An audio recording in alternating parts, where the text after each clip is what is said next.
Në këtë ditë gjymaj, në këtë vend të bekum, në këtë vend apo në këtë kohë të bekume nga Allahu Gjeleshanu, një lutje të veçantë e bëjmë edhe për mërgrimtarët tanë që tashmë janë duke ardhur në vendet e tyne.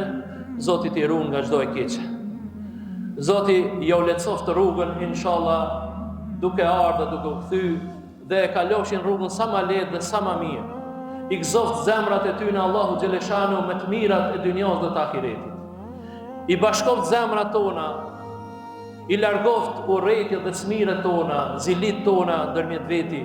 Allahu Gjeleshanu na bashkoft dashurinë tonë që duhet ta kemi ndaj njëri tjetrit dhe mërgjimtarët i rujt Zoti Gjeleshanu gjatë këtyre ditëve që do të jenë këtu dhe gjatë këtyre ditëve që do të pushojnë me familjet e tyre në vendet e tyre. Zoti mos na boft që të përçahemi me zeti, Zoti mos na boft që të urrehemi me zveti, Zoti mos na boft që të shahemi me zveti. Allahu na bashkoft në të mira dhe në begati të shumta.